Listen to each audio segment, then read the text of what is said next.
Hey everyone, welcome back. I am Cithryth, and this is episode 4 of my Let's Play of Guild Wars 2. And you might know, if you play Guild Wars 2, that the Halloween event is on right now, which is cool. Obviously, this is my first time experiencing it. Apparently, it is the same Halloween event that was here last year. Some people are upset about that, because obviously they played through it last year. However, as a new player, it's super cool to me, because new stuff, everything is new for me.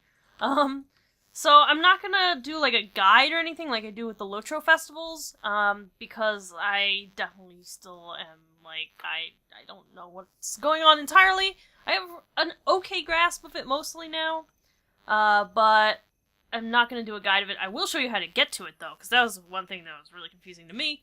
You'll get a mail, an in-game mail. Let me see if I have it still.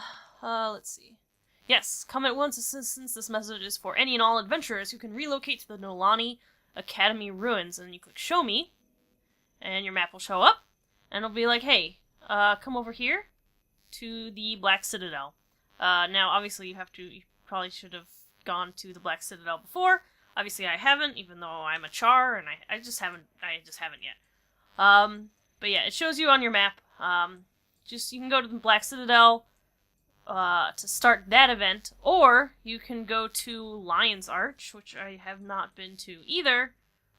So again, not super helpful, but here's Lion's Arch. In theory, if you play Guild Wars 2, you may have been to Lion's Arch at some point already. If you go to the Trade Commons waypoint, I think that's what it's called, the main trading area waypoint, there is doors to get to the Mad King's realm, and that's pretty cool. There's all sorts of weird stuff to do. There's the Mad King's realm labyrinth, where you can kind of like, you go around these doors, like it's a labyrinth, and you go around, doors appear, and foes come out of them, and some of them are really, really tough. The big problem with that event, and why I don't want to do like a video on it, is because I don't have like a group dedicated to doing this, and you really need to be in a very large group, or, following along with a very large group in order to do it, because the monsters are intense. Like, there's this one, like the first time I stepped in, I didn't know what I was doing. I was by myself, and I stepped in, and the labyrinth horror, or the labyrinthine horror, whatever it's called, showed up and just owned me. The labyrinth horror is a giant skeleton with a chainsaw. So, yeah. He just chainsawed me. And it was not great.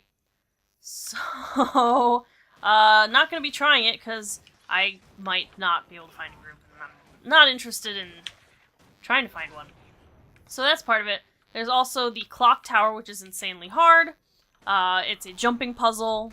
You jump up a clock tower. It's kind of timed, like this water kind of comes up to meet you, and so you have to jump faster. I have not beaten it yet. It's very difficult. It's frustratingly fun, I would put it.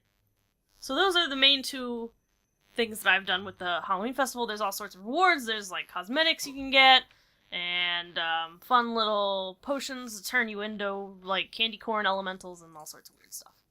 So that's happening. If that's your kind of thing, you can, do that. If not, there's lots of ways to avoid it, like just leveling, which is what we're going to be doing today. So right now I'm working on this event, Find the Missing Scout, so I did that, and escort her back to Sharptail.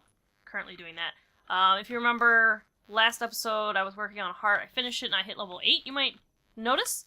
So that's cool. Level 8. Yay. Also, I realized I'm really not keen on this rifle, this two-handed gun. Super slow, I think, and I'm not keen on these skills. But I think it's gonna get better. I still have my low-level pistols that I went through, and I might try dual-wielding them once I finish this event. We'll see. But while doing these Halloween festival things, I've been keeping a close eye on high-level engineers, and I'm really excited. I wasn't entirely sure what the engineering class was going to be like, but now that I've watched some higher level engineers, like level 80 engineers in action, they're pretty cool. Like, I've seen people with, like, flamethrowers. That's super cool. I play a pyro, usually, in Team Fortress 2, So a flamethrower is definitely relevant to my gaming interests.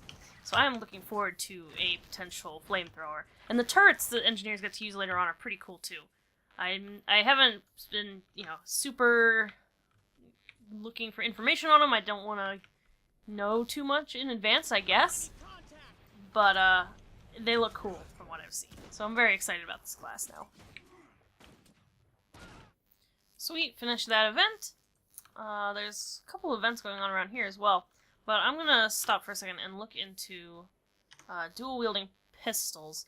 Now, the other classes I've played so far, you've been able to switch weapons. Like, you can have one set of weapons, so, for example, on my Mesmer, I have a staff equipped in one weapon set, and then I can press the tilde key and switch to, like, a greatsword, or dual-wielding swords, or whatever thing I decide to do.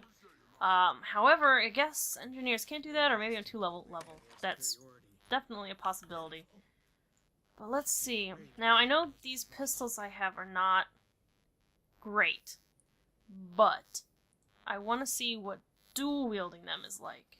Because I mentioned before, you get different skills depending on what weapons you pick. And I just got one called Blowtorch, and it unleashes flames from your pistol to burn your foes. And remember how I was saying I really like flamethrowers earlier? This sounds like a skill that I'm gonna like. So let's try this. I guess this event over here ended while I was talking.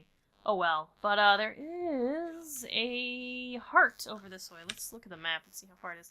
Oh, that's quite far over there, but let's see. I'm gonna take a waypoint to get there faster. Like I got here just in time for another event, maybe. Looks like it's almost done, but there's also this heart. Oh, another heart that I guess I missed doing. Okay, I've got an event and a thing to work on. Okay, so I guess that event is over now. Oh well.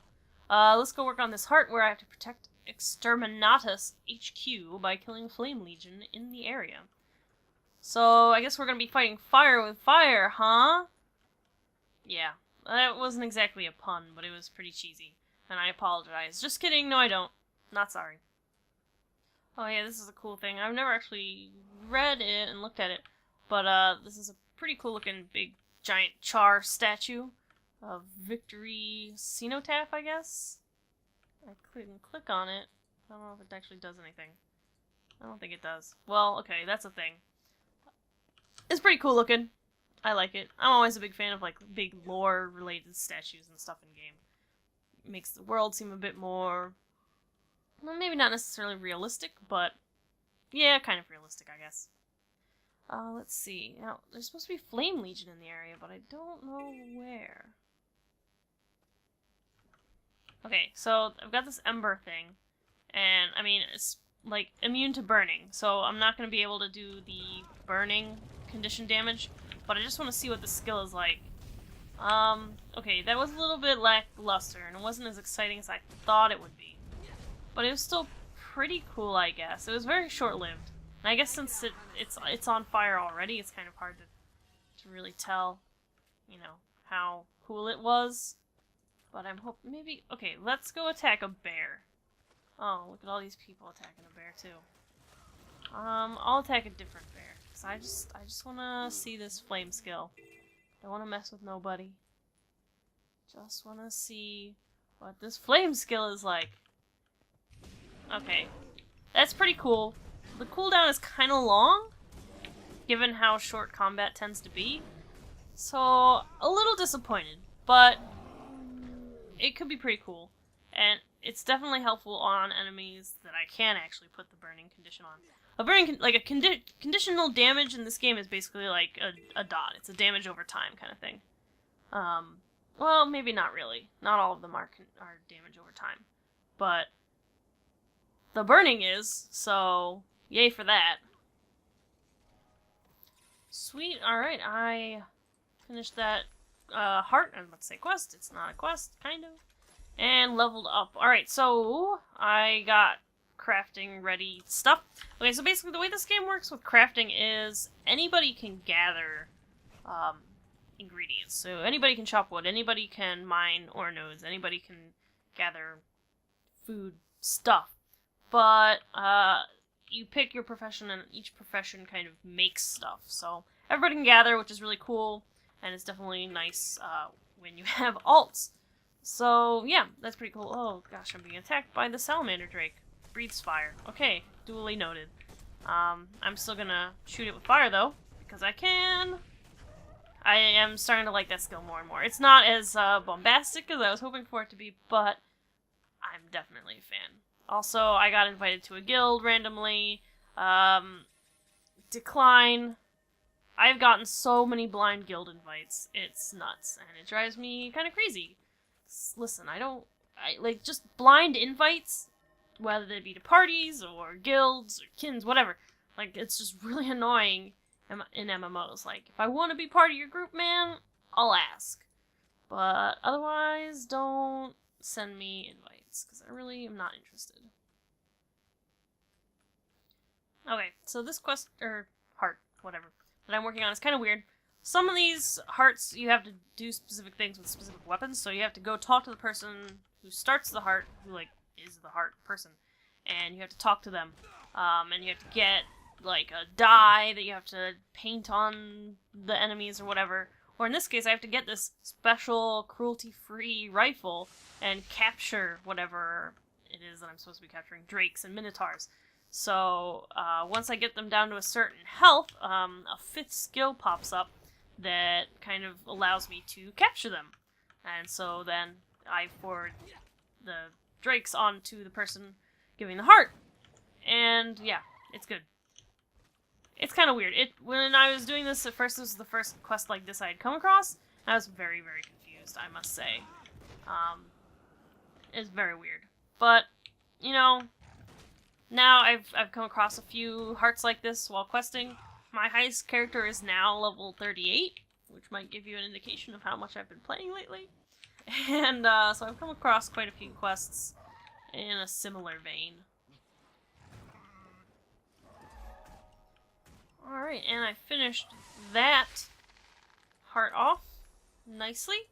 And I think for now I'm going to end the episode. I didn't get a whole lot done, although I guess I did get almost all the way to level 10. So that's a thing. I'm going to be keeping my eye open for more, better, I guess, rifles. Or possibly, you know, other weapons. I don't know what other kind of things I can use. I don't know. I know I can't use swords, or great swords, or staves, or scepters, or anything like that. I don't know if I can use daggers as an engineer, but I'm gonna keep my eyes open. So, thanks for watching. Next time we'll continue in the Plains of Ashford. I should probably work on some vistas and points of interest. And yeah, I'll see you around the internet.